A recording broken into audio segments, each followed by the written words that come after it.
On a clear September morning, workers with the Shank Balfour BTJV arrive at the job site ready to lower the TBM into the south shaft of the Crystal Springs Bypass Tunnel.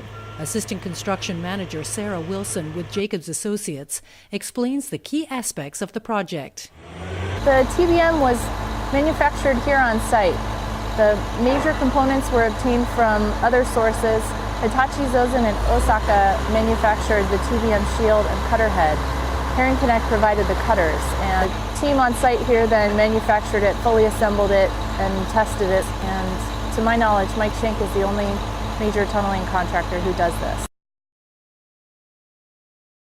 It's a downward drive due to the topography here, and the contractor was able to select his gradient anywhere between a very small, very flat, 0.3 or something percentage, and about 3% down, and he selected 1.2%. Franciscan Formation, notoriously unpredictable, variable ground conditions. Purely from a muck handling standpoint, very late in the alignment, we may run into a very small amount of serpentinite.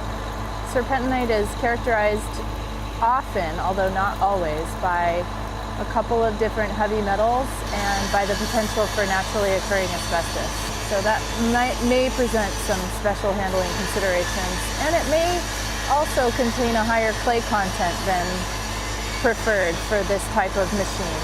So it may present some challenges, but that's only for a very small portion of the alignment.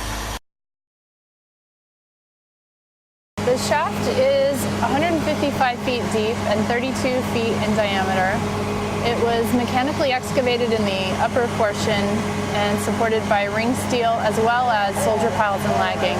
The rock was excavated using drill and blast methods and initially supported using rock bolts and shotcrete and ring steel. They have permission to tunnel 24 hours a day, but not Sundays. And currently, they only plan to work day shift, Monday through Friday, 7 a.m. to 6 p.m., Saturday, 9 a.m. to 5 p.m. The conveyor that comes out of the TBM feeds to a conveyor that's above the remainder of the trailing gear. Muck cars will come in underneath that. Our excavated diameter is only 12 foot 2 inches, so there's not a lot of room in there.